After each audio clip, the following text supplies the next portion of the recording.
sermons just ease. Discussions flow like midnight breeze. No prophets here, just minds to tease. We talk big bangs and evolution, question faith with our solution. Stars align in our confusion, breaking free from old illusion. Join the fun, no need for trust. Dust to dust, we're stardust. No heaven high or hell to fear. Saturday night we hold it dear.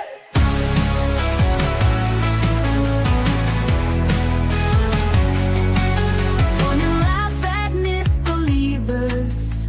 Here we're all truth seekers. Open hearts and swift deceivers. Make a stand, no hidden levers. Raise your glass to reason's thrill. No ancient text, it's our own will. Debate till dawn, feel the chill. Saturday night, we've got the skill. Echoes of a godless choir, like the world that sparked the fire. Free our mindset to inspire. No holy walls to take us higher.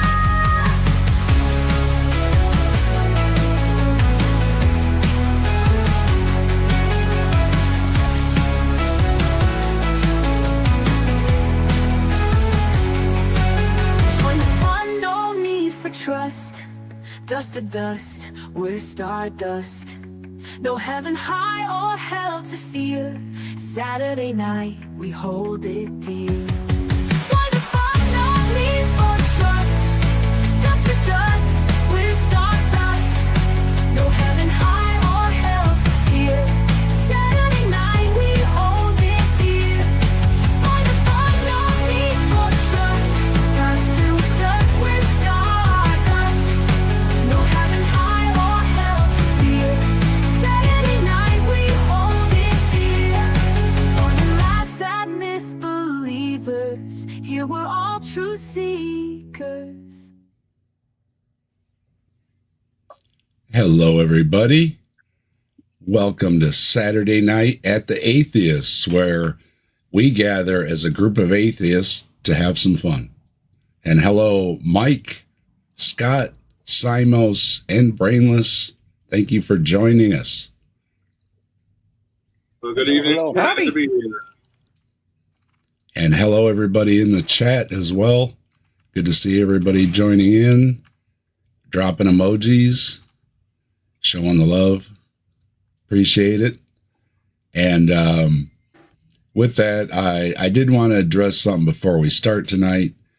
Sometimes we get some comments that we aren't fully examining the arguments and fully dissecting the arguments, and sometimes they were just maybe not taking anything seriously. And no, we're not. We aren't. Okay. Yeah, right. Most of us have heard these arguments over and over. Now we're welcome to some new arguments, but a lot of these things are just repeats upon repeats, and sometimes they have a little twist to them, and we appreciate finding those. We really do. That's fun. But we're not here to do serious dissections on Saturday Night at the Atheists, okay? So relax a little bit, okay? If you want a serious discussion, we're welcome to have you on. Many of us have folks on our channels and we talk to them. We also make videos where we address things. And if you want to know our positions on things, you could probably check our videos. We've probably already addressed it for you. So gathering here is taking a look at some videos, yes, having a lighthearted review of them as well, though, okay? And, sometimes we come across something a little bit extra special, okay? And tonight, we have somebody citing a study. We'll call it a study. I don't want to call it a scientific paper, but trying to cite some science to prove that atheists know God exists. So this should be interesting. So go ahead. Before we get to his study, I met with my cardiologist this week, and I asked her about supplements, and she started saying this and that about studies, and I said, "You're saying that studies are bullshit, right?" And she says, "Yep, they're bullshit, not real science." Okay. Anyway. I always go not by so much by what it says, as by what kind of paper it's written on. You know, if it's written on very expensive paper, then I'm more likely to believe it. If it's written on toilet paper, less likely. If it's embroidered on silk, that's my gradient, really. Yeah, embroidered on silk. That is the highest class of peer review. Parchment, not so sure. No, but I'm going to see where I'm going with that. Yeah. If he studies the Bible, I'm thinking this might not be genuine. Well, I like to dig around a little bit before we get started. And this comes from Cross and Crown Apologetics Radio. His name is Michael Robinson. And in the description, it basically says they provide apologetics help, applied apologetics, apologetics books, videos, and resources to equip Christians to defend the faith, etc., etc. They have some books on Amazon. All this is in their description on their channel. Did they not think that praying was enough? I guess not. Now, this supposedly says that he is a Reformed pastor and a teacher. That's an oxymoron. That's an oxymoron right there. Wait, it gets better. He's a teacher at Christ Covenant College in Las Vegas and has trained numerous Christians in using presuppositional apologetics for witnessing to the unbeliever, etc., etc. Now, my search came up. There does not appear to be a college named Christ Covenant College in Las Vegas, Nevada. It is associated with other places and other names, but I couldn't find it. So, correct me if I think he lost it in a card game, Dave. Correct me if I'm wrong, but my search, I cannot find it. And I asked AI, and AI says there does not appear to be a college named Christ Covenant College in Las Vegas. So, anyway, whatever it is, I couldn't find it. So that's what we know about Michael Robinson. Okay.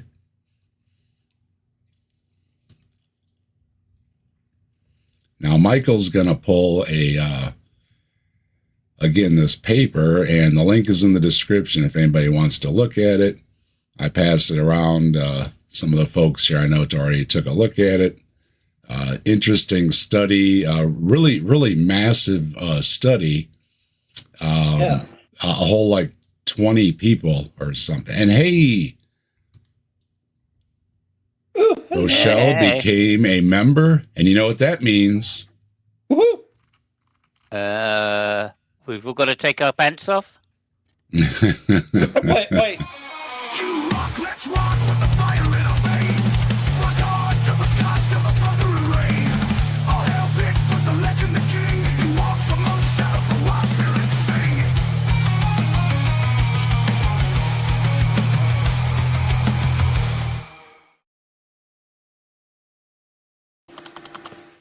And you rock. Thank you very much, Rochelle. Welcome. Yes, you rock. And Simas, you still have your pants on? My what? No, I've taken them off, of course. I appreciate Rochelle like anybody else would. Rochelle, thank you. Look at that. I personally never. Oh, Rochelle. Rochelle dropping 5